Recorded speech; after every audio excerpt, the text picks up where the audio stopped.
Hi there, I'm Dean Heskin, President and CEO of Swiss America Trading Corporation. Thank you for joining us in this most recent episode of our podcast, The Secret War on Cash. I have who I am now naming my co-host, Chris Agelastos, with me. He's been on so many of these with me. Chris, good morning. How are you?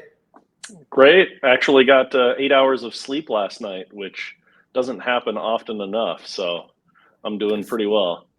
Good for you. Getting ready to, as we all are sliding into our week of Thanksgiving here. So a little rest, get ready for the family and all the eating. Good for you. That's right. Yeah. So let's get right into our topic here today. 2024 is right around the corner, and we're riding into it with a lot of questions that seem to be lingering in the air. When it comes to like our financial markets, our economy, there continues to be discussions about what would be huge or monumental changes to our currency system. CBDCs, or the emergence of BRICS, as the world seems to be looking for any other option other than the US dollar. Now, the lingering back and forth about whether or not interest rates and inflation are going to be working against us, which with rising prices and cost of living being what it is or what it's been, it's hard to see how they won't. So as we've got all of this kind of going on around us, what might we expect to see as we head into this new year? Well, according to the article that you'll see on your screen or on the link if you're tuning in, when it comes to the gold market, they're expecting a pretty big year. And as gold sits at nearly 2,000 an ounce today, there have been several forecasts suggesting that prices could hit 3,000 an ounce by this time next year. Mm-hmm. So, Chris, as we get right into, what is going on and what they're talking about here in the price of gold, do you think this is just wishful thinking, or could this actually become a reality? Oh, it's much more than wishful thinking. I mean, really, 3,000 sounds like a big number, and I understand that. But at the same time, that's about 50% growth, which is good. But not completely unheard of. We've already seen a little over 12% growth over the last year. So, it would be a good increase.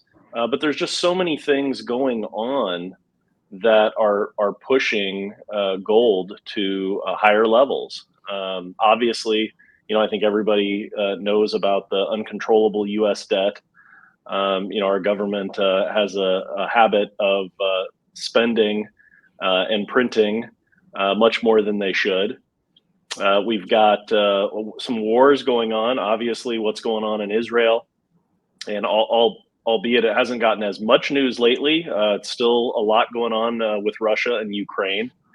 Anytime there is large levels of battle and uncertainty in the world, again, that's another thing that strengthens gold. Everybody's still expecting, this recession in 2024 that, we may or may not already be in the beginning of. So really, $2,700 to $3,000 gold by the end of the year is not that far of a stretch. I mean, I would say we've got a much better chance of it happening than not at this point. Sure. Well, if I remember correctly, I think they did say the expectation is 6 months into next year, of that $1,000 increase, 700 of it should be happening in the forefront of that year. Yeah, and that's how gold does tend to move. It usually goes, it may be a little boring for a few months, and then all of a sudden it shoots up. So for it to do something like that in the next 6 months, and again, I didn't mention, but I mean, these are analysts from Bloomberg saying this, right? So this isn't some guy wearing a tinfoil hat, in the dark corner of the internet somewhere. Sorry, right. Not to offend any tin hat wearers, but this is legitimate news agencies reporting this. Yeah, and as we've been covering it over the last several weeks, Bloomberg is just one of several major news outlets that, and even individual investors, some of the most name brand investors, of today's day and age, are saying the same thing. They're looking for that same type of movement. Well, in fact, the next article we have on the screen there is talking about the very same topic of rising gold prices, specifically looking towards the recent moves of the Fed and the specific impact that what they've done, the impact they've had on gold prices and gold prices increasing. In a nutshell, one of the things they're saying is that gold prices going up or down largely depends on the actions of the Fed. And what they mean is that if the Fed can get the debt managed and under control, there won't be as much of need for gold to help provide that buffer in a person's portfolio.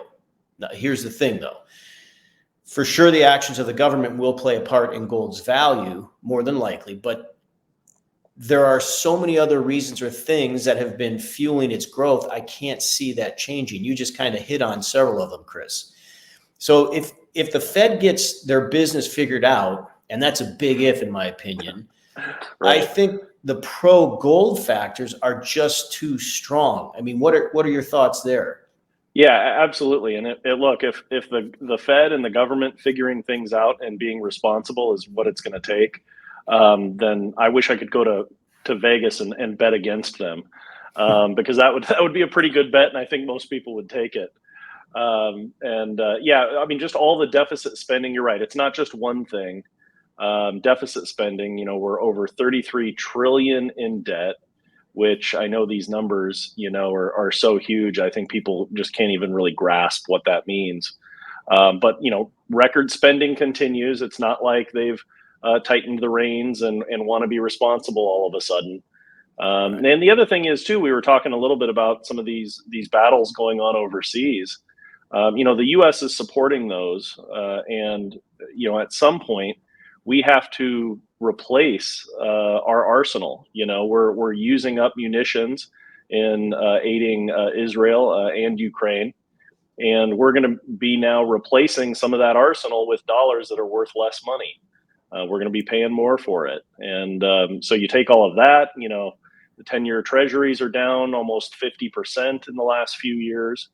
These are all things that are pushing precious metal prices. So, if it was just one thing, and you could pull that out of the equation, then I'd say, okay, maybe there's a chance. But with so much of this pushing, positively for gold, people are going to be running there to help preserve their capital and protect themselves as much as they can. Sure. Well, and we talked about the Fed, and to reiterate, it is a big if they sort out the mess that we're in.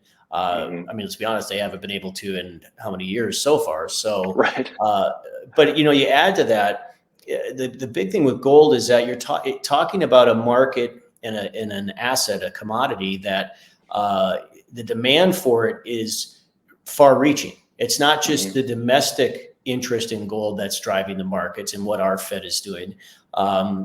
Countries independent of the United States of America have been doing the same thing. Central banks have been buying it up in droves. So, that demand factor alone is just so strong.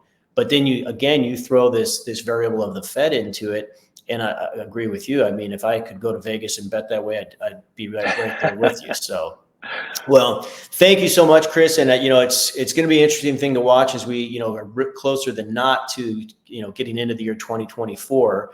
But certainly, it looks like all the stars are lined up to create or cause a major increase. And I don't see or foresee anything that could really kind of stand in the way of that. So, for those of you tuning in, if you want to learn more about how to get involved in gold or have questions about the gold market in general, please feel free and contact our office. You can do so at 1-800-289-2646, or you can visit us online at www.swissamerica.com. You'll see the links on your screen or in the description on your podcast if you're tuning in.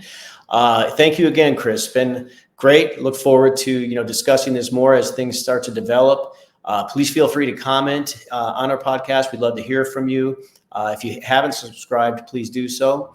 And please follow us on social media. That's another great way that we can kind of stay in contact with you and get out some good information. So until we talk again, Chris, thank you so much. Enjoy your day. Thank you.